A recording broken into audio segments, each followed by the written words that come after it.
का स्थान सर्वोच्च जो माना गया है उसे स्वीकार करते हैं।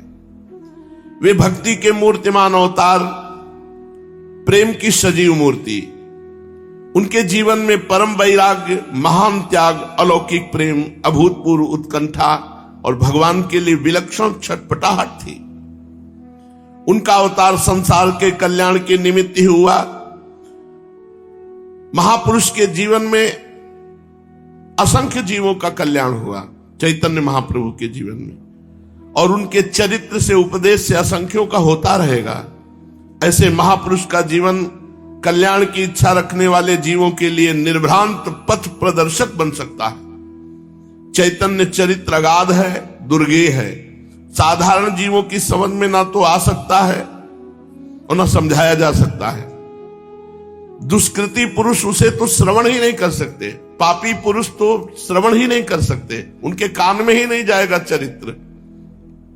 बड़े सौभाग्यवान होंगे ऐसों को चरित्र सुनने का संयोग मिलेगा। और फिर यहां वृंदावन धाम में यमुना जी के पुलिन में बैठ करके भागवत श्रवण की, गीता और श्री चैतन्य चरितावली और ऐसे जो परम पावन भगवत भक्तों के चरित्र। अब क्या कल्याण की कोई कमी है? कल्याण की हमारा कल्याण हो गया। हम कल्याण के लिए नहीं तड़पते, हम प्रेम के लिए तड़पते हैं कि हम आपके लिए रोएं, आपके लिए विकल हो। कल्याण तो हो गया, एक बार संपूर्ण भागवत सुन ली, दुर्गति नहीं होगी, हो गया कल्याण। कल्याण के लिए तो निश्चिंत रहो। हमें प्रेम चाहिए, कल्याण नहीं। हमें श्री जी की दास्ता चाहिए, कल्याण नहीं। सौभाग्य से ऐसे भाग्यवान जो होते हैं उनको ये चरित्र सुनने को मिलता है। सुनकर उनसे भी भाग्यवान वो हैं जो यथावत समझते हैं और वैसे चलते हैं। जिनके ऊपर भगवान की विशुद्ध कृपा है वही सुन समझ सकते हैं। भ्रातः कष्टमहो महान सनृपति सामंत चक्रम च तत् पार्श्वे तस्य च सापि राज परिषद ताश्चंद्र बिंबानना उद्रिक्तः सचराज पुत्र निवहस्ते वन्दिनस्ताः कथा सर्वं यस्य वशादगात् स्मृति पदम कालाय तस्मै नमः। ये सब नाशवान है। कभी सुंदर राज्य महल नगरी हुआ करती थी, कभी महान राजा उस पर राज्य करता रहता था, बड़ा दूर तक उसके बल विक्रम का यश फैला हुआ था। कभी बड़ी बड़ी सुंदरी उसकी रानियां होती थी। आज सब खंडहर पड़े, केवल इतिहास में लिखा हुआ है, काल सबको चाट गया।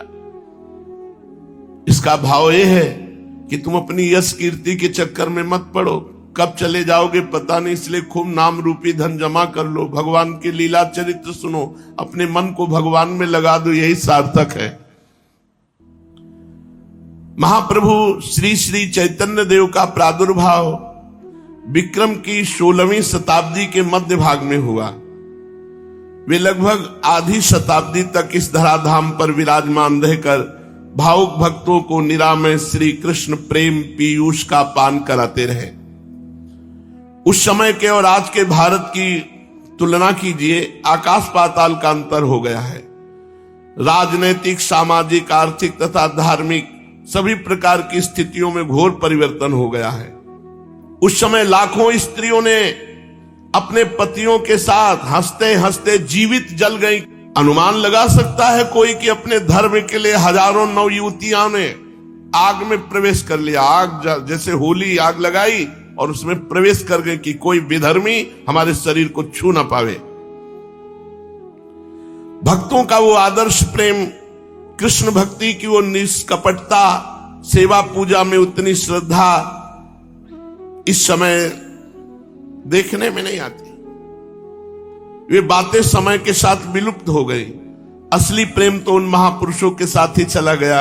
अब तो सांप की लकीर शेष रह गई, उसे चाहे जैसे पीटते रहो, सांप तो निकल गया, वो तो उसकी समय की रागिनी थी। समय बहुत बलवान होता है। महाप्रभु श्री श्री चैतन्य देव का प्राकट्य जिस काल में हुआ उस समय बड़ा विलक्षण समय था। आप ये कह सकते हैं कि क्रांति युग था। उस समय संपूर्ण भारतवर्ष में चारों ओर राजनीतिक, सामाजिक और धार्मिक सभी प्रकार की घोर क्रांति मची हुई थी। उस समय तक प्राय ऐसी मान्यता थी कि जो दिल्ली के सिंहासन पर विराजमान और संपूर्ण भारत का सर्वश्रेष्ठ नरपति है। दिल्ली का सिंहासन ही भारतवर्ष को दिग्विजय करने का मुख्य चिन्ह था। उस समय दिल्ली के सिंहासन पर लोधी वंश का अधिकार था, किंतु उस वंश के बादशाहों में वीरता पराक्रम बिल्कुल नहीं रहा। लोधी वंश अपनी अंतिम सांसों को जैसे तैसे कष्ट के साथ पूर्ण कर रहा था। अफगान सरदार लोधी वंश का अंत करने पर तुले हुए थे, इसलिए उन्होंने काबुल के बादशाह बाबर को दिल्ली के सिंहासन के लिए निमंत्रित किया। बाबर जैसा राज्य लोलुप बादशाह ऐसे स्वर्ण समय को हाथ से कब खोने वाला था। पंजाब का शासक दौलत खां उसका पृष्ठपोषक था। ईस्वी सन 1526 में बाबर ने भारतवर्ष पर चढ़ाई की और पानीपत के इतिहास प्रसिद्ध रण क्षेत्र में इब्राहिम लोधी को परास्त करके वो स्वयं दिल्ली का बादशाह बन बैठा। उसके पश्चात उसका पुत्र हुमायूं दिल्ली के तख्त पर बैठा। इधर राजपूतों ने, जो राणा सांगा थे, हिंदू धर्म की दुहाई देकर बाबर के विरुद्ध बलवा आरंभ किया। दोनों में घोर युद्ध हुआ, किंतु मैदान बाबर के हाथ में रहा। राणा सांगा परास्त होकर भाग गए। पंजाब में छोटी मोटी 50 रियासतें बन गईं। उनमें के पहाड़ी राजा तो प्राय सभी अपने को स्वतंत्र ही समझते थे। पहाड़ों में छोटी छोटी 20 स्वतंत्र रियासतें थी। इधर दक्षिण में विजयनगर का अंत हो चुका था। बहमनी वंश का अंत होते ही अहमदनगर, बीजापुर, गोलकुंडा, बीदर और बरार, ये 5 रियासतें एकदम अलग हो गई। बंगाल, बिहार, तिरहुत और उड़ीसा में भी छोटी छोटी बहुत से मुसलमानी और हिंदुओं की नई रियासतें बन गई। इस प्रकार संपूर्ण भारतवर्ष में पूर्व से पश्चिम तक, उत्तर से दक्षिण तक एक भारी राज क्रांति मची हुई थी। सैकड़ों छोटे छोटे राज्य परस्पर में एक दूसरे से लड़ते भिड़ते रहते थे। सभी एक दूसरे को नीचा दिखाने के लिए जी जान से प्रयत्न करते। कभी तो किसी मुसलमानी रियासत को दबाने के लिए मुसलमानों से दूसरे वंश के सरदार किसी पराक्रमी हिंदू राजा की सहायता से उस पर चढ़ाई कर देते, और कभी किसी हिंदू राज्य को नष्ट करने के निमित्त 2 मुसलमान सरदार मिलकर उस पर धावा बोल देते। संपूर्ण भारत में कोई एक छत्र शासक नहीं था। वह राज्य परिवर्तन का समय था, जिसमें भी बल पराक्रम हुआ, जिसके भी अधीन बलवान सेना हुई, वही उस प्रांत का शासक बन बैठा, और दिल्ली के बादशाह ने भी उसे उसी समय शासक स्वीकार कर लिया। ऐसी तो उस समय की राजनीतिक परिस्थिति थी। अब सामाजिक परिस्थिति पर थोड़ा विचार कीजिए। जब महाप्रभु चैतन्य देव का अवतार हुआ, संस्कृत विद्या का आदर था, पंडितों की व्यवस्था की मान्यता थी, ब्राह्मणों की व्यवस्था की मान्यता थी। समाज में बस व्यवस्था के विरुद्ध कोई आवाज नहीं उठा सकता। पंडित जन का प्रभाव था अन्य प्रांतों की अपेक्षा आत्यंतिक। चारों ओर वर्णाश्रम धर्म छिन्न भिन्न हो चुका था। मुसलमानों का एक छत्र राज्य, धार्मिक स्थिति उस समय मानो बहुत जटिल हो गई थी। लोगों में यज्ञ आदि के प्रति बिल्कुल कोई रुचि नहीं। तांत्रिक शाक्त पद्धतियों के प्रचार के कारण लुप्त होती जा रही थी जो वैदिक सिद्धांत पद्धति है। मनुष्य उदासीन, रात दिन केवल मिथ्या कार्यों में रत। जिस समय महाप्रभु चैतन्य देव का अवतार हुआ, बस संसारिकता ही संसारिकता, कट्टरवादिता कोई लिए है तो कोई युद्ध कर रहा है, तो कोई भ्रष्ट हो रहा है, तो कोई अन्य जाति का अवलंबन कर रहा है। कहीं भी वैष्णवता और धर्म देखने को नहीं मिलता था। लोग नीरस हो गए थे। इसी समय भगवान की कृपा से भारत के भिन्न भिन्न प्रांतों में महापुरुषों का अवतार हुआ। अलग अलग महापुरुष प्रकट हुए एक साथ सब। सबसे पहले काशी में श्री स्वामी रामानंदाचार्य जी महाराज, बैरागी संप्रदाय के यही आदि आचार्य समझे जाते थे। इन्होंने भगवत भक्ति में जात पात का बंधन मेट दिया। इन्होंने सभी जातियों को समान रूप से भगवत भक्ति करने का अधिकार प्रदान किया। इनका सूत्र था, हरि को भजय सो हरि को होए, जाति पाति पूछे नहीं कोई। इनके बाद इनके 12 मुख्य शिष्य हुए, सब बड़े महात्मा हुए। सबसे बड़े महात्मा कबीरदास जी बहुत प्रसिद्ध हुए, परम उच्च स्थिति के महापुरुष हुए। इनके उच्च तत्वों का संपूर्ण भारत के ऊपर समान भाव से प्रभाव पड़ा। ये महापुरुष परम ज्ञानी, आदर्श भक्त, अद्वितीय अनुरागी, सबसे बड़े निर्भीक थे। इस हेतु से प्राय उच्च जात के लोग दाह के कारण इनके द्वेषी बन गए। महात्मा रैदास, महात्मा नामदेव जी, परम भक्त उस काल में अलग अलग प्रांतों में उत्पन्न हुए। सभी ने रूपांतर भेद से वैष्णव धर्म का प्रचार किया। कबीर पंथ वैष्णव धर्म का ही विकृत और रूपांतर मात्र है। इधर उसी समय पंजाब में श्री गुरु नानक देव जी प्रकट हुए। ये कबीरदास जी के समकालीन ही थे। इन्होंने भी संपूर्ण भारतवर्ष में 12 वर्षों तक भ्रमण करके, तीर्थ यात्रा करके पंजाब के करतारपुर में ही आकर रहने लगे। इनके उपदेशों का लोगों पर बड़ा प्रभाव पड़ता, इसलिए लाखों मनुष्य इनके उपदेशों को सुन सुन करके इनके शिष्य सिख बन गए। आगे चलकर गुरु गोविंद सिंह जी ने इन सबको एक सिख संघ ही बना लिया। इनके बड़े पुत्र श्री चंद भी एक बड़े त्यागी, तेजस्वी और प्रभावशाली महापुरुष थे। उन्होंने विरक्तों को ही उपदेश किया, इसलिए उनके अनुयायी अपने को उदासीन कहने लगे। उदासीन अखाड़ा, उदासी एक प्रकार के सन्यासी ही होते हैं। वैसे उदासी संप्रदाय में भगवत भक्ति ही मुख्य समझी जाती है। इधर दक्षिण में समर्थ गुरु रामदास जी ने राम भक्ति का प्रचार किया।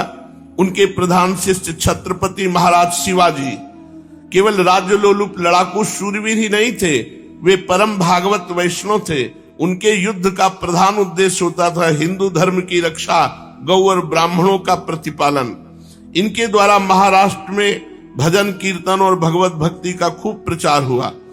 और महाराष्ट्र के उसी समय प्रसिद्ध संत तुकाराम जी, ये सब बड़े बड़े उसी समय एक साथ प्रकट हुए। उन्होंने अपनी अद्भुत भगवत भक्ति के द्वारा संपूर्ण महाराष्ट्र देश को पावन किया। ये विठल नाथ जी के प्रेम में विभोर होकर स्वयं पद गागा कर नृत्य करते और स्वयं पदों की रचना करते थे। इनके भक्ति भाव से प्रसन्न होकर साक्षात विठल भगवान ने इन्हें प्रत्यक्ष दर्शन दिया और ये सदा इनके साथ ही रहते थे। ये सशरीर बैकुंठ को गए तुकाराम जी। इनके द्वारा मराठी भाषा का और संपूर्ण महाराष्ट्र देश का बड़ा कल्याण हुआ। इसी समय काशी में भगवान श्री वल्लभाचार्य जी, अलग अलग क्षेत्रों में सब बड़े बड़े महापुरुष प्रकट हुए। काशी छोड़कर इन्होंने ब्रजमंडल का परम प्रसिद्ध पुण्य नगरी गोकुलपुरी में अपना निवास स्थान बनाया।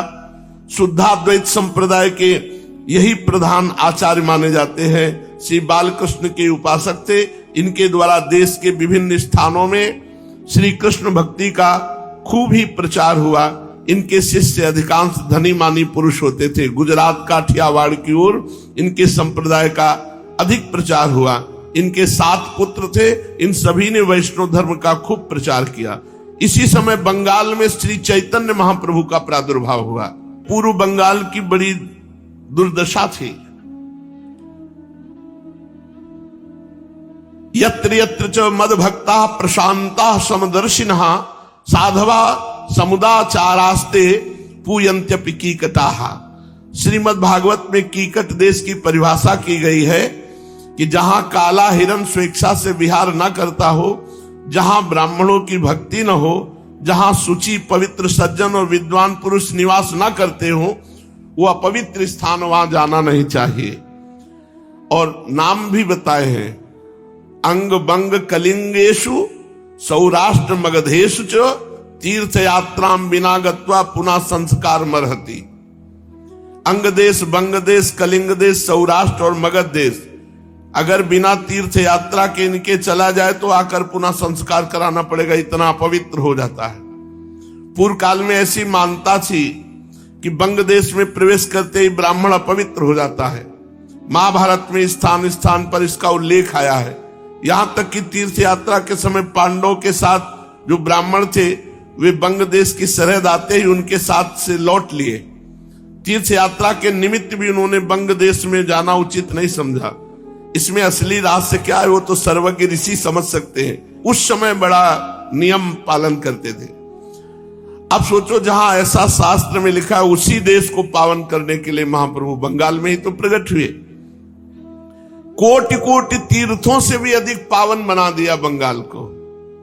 जिस भूमि को महाप्रभु गौरांग देव, जिस भूमि में परमहंस रामकृष्ण देव, विजय कृष्ण गोस्वामी, जगत बंधु ऐसे भगवत भक्तों ने अपनी पदधूलि से पावन बनाया हो, जिसमें राजा राम मोहन राय, महर्षि देवेंद्रनाथ ठाकुर, ब्रह्मानंद, केशव चंद जैसे भगवत भक्त समाज सुधारक उत्पन्न हुए हों, जिस भूमि ने देशबंधु चित्तरंजन दास जैसे देशभक्त को जन्म दिया हो, आज भी जिसमें अरविंद जैसे योगी, रविंद्र जैसे विश्व कवि, जगदीश चंद्र बसु जैसे जगत विख्यात विज्ञानवेत्ता और सुभाष चंद्र बोस जैसे अनन्य देशभक्त संपूर्ण भारत का मुख उज्जवल कर रहे हो, अब उस देश को हम कीकट देश कैसे कह सकते हैं? जब होगा तब रहा होगा। आज तो वही देश परम पावन बना हुआ है। श्री चैतन्य देव की लीला भूमि के लिए भावुक भक्तों के हृदय में ब्रज भूमि से कम आदर नहीं है। नवद्वीप तो भक्तों के लिए पूर्व वृंदावन ही बना हुआ है, जहां श्री कृष्ण चैतन्य देव जैसे परम भावुक और साक्षात प्रेम की सजीव मूर्ति प्रेमावतार महापुरुष का प्राकट्य हुआ हो, उसका महत्व वृंदावन के सदस्य होना ही चाहिए। आज केवल भूमिका का वर्णन हुआ है। महाप्रभु के प्रादुर्भाव होने की समय क्या क्या व्यवस्था थी, देश प्रांत में कौन कौन से महापुरुष प्रकट हुए, अब आगे महाप्रभु के प्रादुर्भाव की चर्चा होगी। सो शेष आगे। श्री राधा वल्लभ लाल की।